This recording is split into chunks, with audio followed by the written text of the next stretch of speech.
Audio Jungle. Audio Jungle.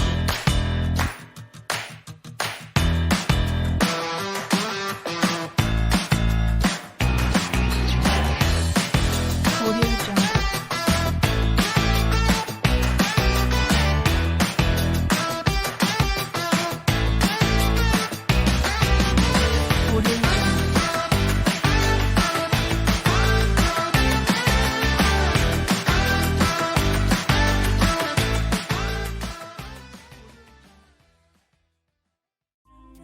Welcome to TDC Today's Show, Toronto. I'm your host, Jay Stoyan. Thank you for tuning in today. We're very excited as this is our first week on Bell 5 TV. We want to thank Bell. We want to thank all the associates to bring us here. Wonderful. We're mainstream now. And again, this show is all about variety. So I think the first show we did our debut where I just outlined our platform, the opportunities we provide, the great associates we have and the support.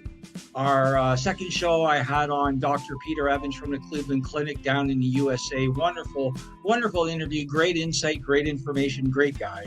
You know, all of our healthcare workers, you got to take your hat off to them today. So I want to thank them. And today we're changing it up again. We're going to have music, all about music today.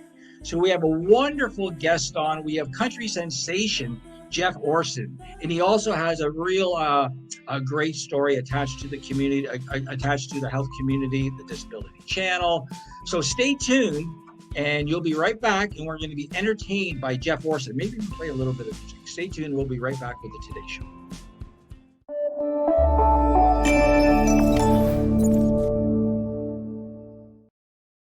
All about inclusion and really giving everyone a fair say.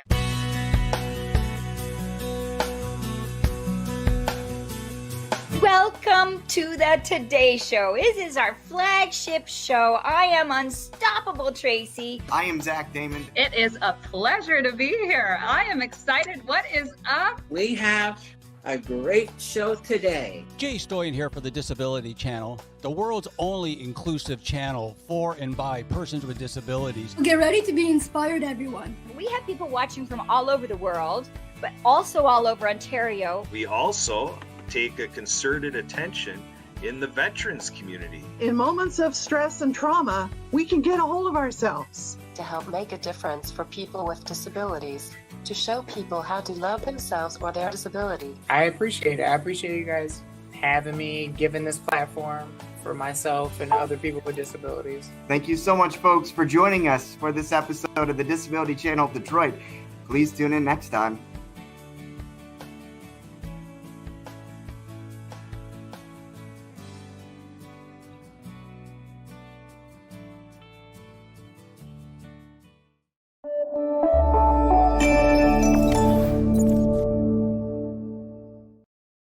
Welcome back. And on the show today, we have country musician sensation, Jeff Orson. Jeff, thanks for being on the show today. Oh, thanks for having me on, Jay. It is a total pleasure to see you almost in person. Almost in person. This is second best. So, you know, you got to be flexible. Got to be flexible. In these times, we certainly have to be flexible for sure. Before we start, I want to say I love your shirt. Thank you very much. I got it in Chicago. I played 2 shows there. This is pre-COVID. And a guy said to me, you don't look enough like a country and Western guy. And I thought, I took it to heart. So I went to this big, huge country store. There was thousands of them in there. I bought like 4 or 5 of them. Here's one of them. That's great. I love country. I love country stories. I love the people who play. They just seem so Zen style, very friendly, laid back, very serious about their craft, like everybody is. I know everybody is, but just something about country. And it's funny, Jeff, that I'm a rock and roll guy. In my 20s, you put on country, you might as well just shoot me, And it's funny, my neighbor was an East Coaster, right? So he was a chef too, but he says, Jay, if you come to the house, we have country on and we have old country on. I love old country. I went, old country? You mean with the twang? He goes, yeah, all twang, all about, George and Garth and Hank, all about those guys. I'm going, okay, I kind of like that. But he broke me in. He broke me in with Shania Twain and Alan Jackson and Randy Travis. Yeah, great. So, anyways, enough about me. Again, thanks for being on here. I'm just a country fan. So tell us a little about your story, Jeff. Tell us a little bit about yourself for our viewers. Yeah, sure. I used to play music, grew up in Niagara Falls. I used to play music as a kid, picked up a guitar and stuff, and played in a couple small bands in high school and stuff, but never really thought I'd be talking to you on the Today Show about my new song going to radio. I never ever thought that at all. But anyway, sadly, I had a bout of colon cancer in 2014. And I really turned back to music to take my mind off of what could have been a pretty bad situation. And so I picked up the guitar and started writing some music just to take my mind off of whether I was going to live or not, because it takes quite a while before you find out the end result, as you know, with many cancers. And so fortunately, I lived, and when I was in the hospital, I had my guitar. And there was a lady there who worked in the hospital, and she said, I really like your music. You should go and play. And I thought, well, that's very nice, very kind to say, but I don't think that's in the cards. But strange story. Someone said you should go to an open mic. And who was the host? Chris Partland. Okay. Wow. Chris was running a songwriters night in Burlington. So I went and I played him a couple songs, and then we hit it off right away. And I said, look, I'd really like you to work producing a song, a record. And so he said, okay, he agreed. He thought maybe I was kind of crazy. But anyways, he said, okay, sure. And we did that. And then some strange things happened. I was at a Nashville songwriters night. And I met a couple of people there, Dave Woods and Dana Shrek, and we co-wrote a song together for a song that made it onto the radio called Won't Let Me Let Go. And Dana liked it so much, she said, I want you to come to Nashville and I want you to sing the demo. So I flew to Nashville, did the demo, recorded it there at the Baird Studios, came back, and next thing we knew, it was on the radio. And so that was 3 years ago. And next song I have coming out, I think to be the 7th one that's gone out to radio. So in a nutshell, that's kind of my strange story about getting into country music at this stage in the game. That's very inspiring. Very inspiring, Jeff. Thank you for sharing that. That must have been amazing. So let me ask you two questions. Obviously, we got to talk about Chris. But before we get to Chris, how long was it between you sort of put the guitar down and picked it up then again? 30 years. Wow. And why? Why did you wait 30 years? Just honestly, Jay, I just didn't. I just had stopped playing music. I'd stopped listening to a lot of music. And country was. I grew up on country. My mom used to listen to WWL out of New York State. We used to listen to the Grand Ole Opry, but when I was just a little kid, I just got busy with work and whatnot, and I just really never stayed in the entertainment business. But when you get sick and you're kind of looking at perhaps the end of your life, perhaps, yeah, your priorities change, and I said to myself, if I get out of this, I'm never going to waste another minute of my time. And I just picked up the guitar one day, started playing, started writing little songs, nothing you would ever record. And it just kind of grew from there. I think it was something to take my mind off of surgery and CT scans and cancer tests and all that stuff. Do you recall when you were in the hospital bed or in the hospital when that moment was about picking up the guitar? Was there something that triggered your brain or something like that? No. I'd started playing a little bit, before I had surgery. I'd started maybe 3 or 4 months before, and then the guitar just kind of maybe 6 months. The guitar kind of became my friend. You'd be sitting up at night alone, in the hospital or whatever, thinking, wow, how is this going to work out?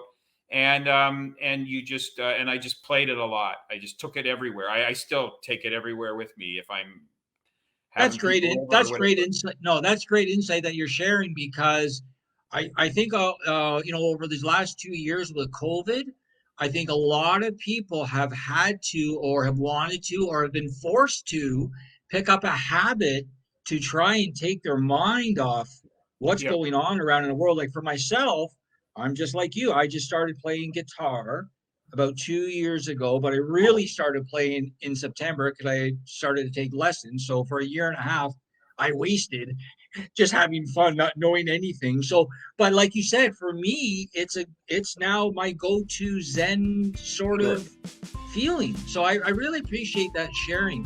Why don't we take a quick break, and then we're going to come back, and I want to talk about Chris Sure. and your connection with Chris. Absolutely.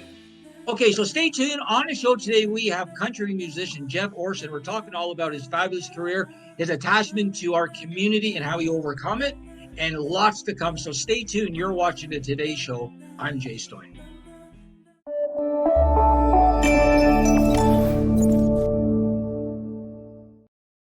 Are you currently on ODSP? If you're interested in social media marketing, TV production, podcasting, or getting off assistance, please contact Jay Stoyan at 647-339-6847 or Jay at thedisabilitychannel.ca. The Disability Channel, showcasing abilities. Hi, this is Rocky Blyer, and you're watching the Disability Channel, showcasing abilities.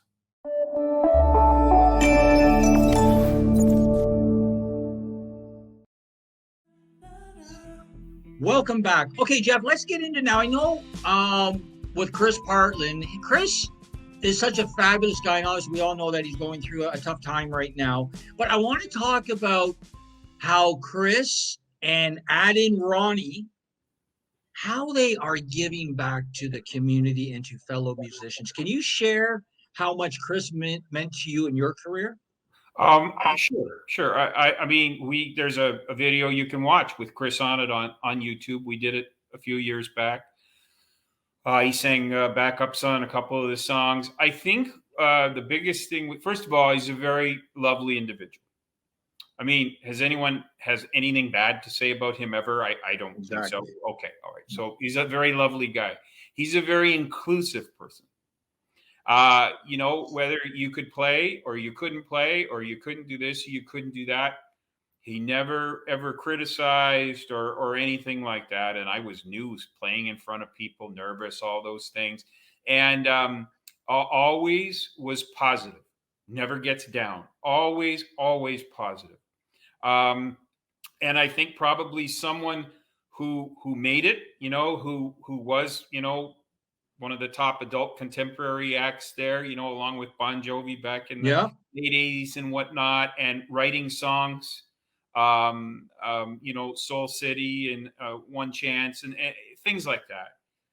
There's a little bit of musical genius when you listen to those songs. I mean, that he did it. He and his brothers, like, they did it. They started as normal people, and they did it, right? They toured with some big acts and played with Ronnie and all those things, that all his accolades. Okay. I think that really hadn't changed him at all. He has time for anybody. But I think when you have that type of a person with that caliber, who's done it, who can sing Bob Dylan songs, off the top of his head and sound beautiful. Yeah. And Bob's one of his favorite artists, I know. So that's why I mention it. When you have that kind of person as a mentor for a while, it gives you a certain amount of confidence that, you're not out of your mind, and that you got to keep trying, and you got to keep developing this craft, because you're certainly not there. But I think that's one of the amazing things with Chris is he's helped a lot of people. And he really did it himself. It's kind of like, I was almost there. It's like, no, dude. He was there. Yeah. You're bona fide. Okay. Yeah. There you go. Yeah. Thanks for sharing that, Jeff. So why don't we turn it back to you, and why don't you, I think what we're going to do, if I can get my producer, because I'd like you to play a little bit of music for us. Sure. So maybe if I can just get my producer to give Jeff the screen solo, take me off for a couple minutes, and then we'll get back on. So why don't you take me off if we're possible, and Jeff's going to have the screen to himself and just pick a little bit of the song, and we'll just listen for a few minutes. Sure. Is that okay? Great. Yeah. Okay. So you start the process, and Chris, if you can just take me off the screen if that's possible. I'm not even sure if that is, but maybe it's not. Maybe it's not. Maybe I got to stay on. That's okay. I can stay on. I'll just be quiet. Oh, he's trying to do it now. This is a new one coming out end of January, first couple weeks in February, and it is it's called "Growing Up Country." I'll just do a bridge and a chorus or whatever, just to give you an idea about what the song's like, but it'll give you an idea anyways. How were we to know those golden days wouldn't last forever? None of us knew life undoubtedly would change. Time used to go so fast when we were all together. None of us knew life undoubtedly would change. And it's all just a memory. We were growing up country, living and breathing that small town growing up country. Ain't no explaining, it just felt right. Now I'm down for sitting all night, telling you what it was like to be growing up country. We were growing up country. We were growing up country.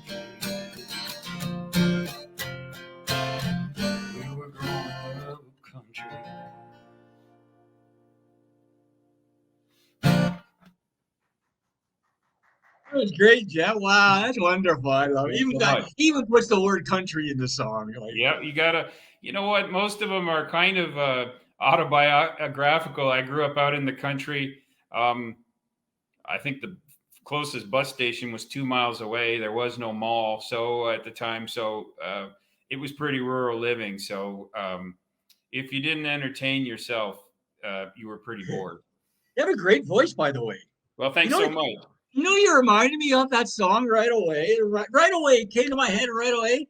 Save a horse, ride a cowboy. That guy, who's that? Who sings that song? That's Brooks and no, not Brooks and Dunn. Who's that? That's Bob Big Rich. What's his name? Rich. What's their name? I'm trying to think. I've had a blank. Yeah, you know who I mean, though, right? Yeah. That your voice reminded me of that song. Well, you know what? I'll take that as a compliment because I know it's new country. I know that's kind of newish. Yeah. Oh, yeah, absolutely. I mean, I like all country, and I've written a lot of traditional country songs as well. But if you're wanting to be on radio and appeal to obviously a mature audience, but some younger listeners, you kind of have to be in that genre of a newer sound. Exactly. So I kind of bridged the gap, hopefully, between the two. So you're a songwriter. Absolutely.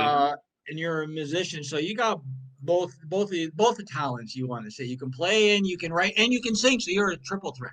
Yeah, I guess. I just I really as I said when I was ill, I think that writing about the future and the past and whatnot, you get pretty retrospective on your life, and maybe that's how it works. So if there hadn't have been the writing, then I guess maybe it wouldn't have been therapeutic, if that makes any sense.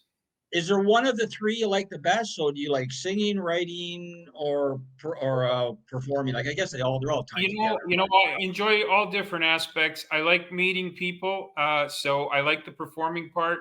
And you go out to a festival. I remember the first festival I ever played. There was people sitting in the front audience, in the front seats, and I didn't know these people. I really didn't know them, and they seemed like they knew the lyrics to the songs.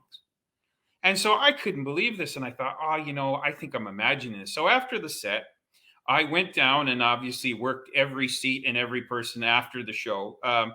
And they said, oh, no, we're from Barrie. We're from here. We heard you on YouTube. We heard you. We love your stuff. And we know all your songs. And I'm like, Oh wow, that was a moment. Like that was pretty incredible, right? To have someone else. So that performance part and the feedback from the audience is pretty good. I think maybe the writing part is it's a little bit more solitude and a little bit more thinking involved, and they're kind of like word puzzles because some songs come very quickly, and other songs take some time.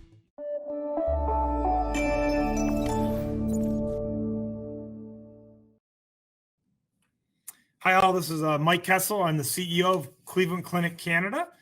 And I wanted to thank Jay and the Disability Channel for all the great work they do. And I know they have a big fundraiser coming up on October 12th this year. I wish them nothing but the best.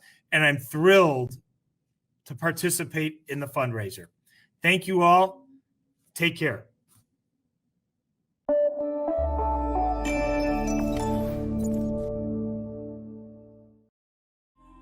Welcome back to the show. Thank you for tuning in today. What you're going to be doing is we're going to do part 2 of Wild Child Records with Jeff Orson. So stay tuned and you'll be watching part 2.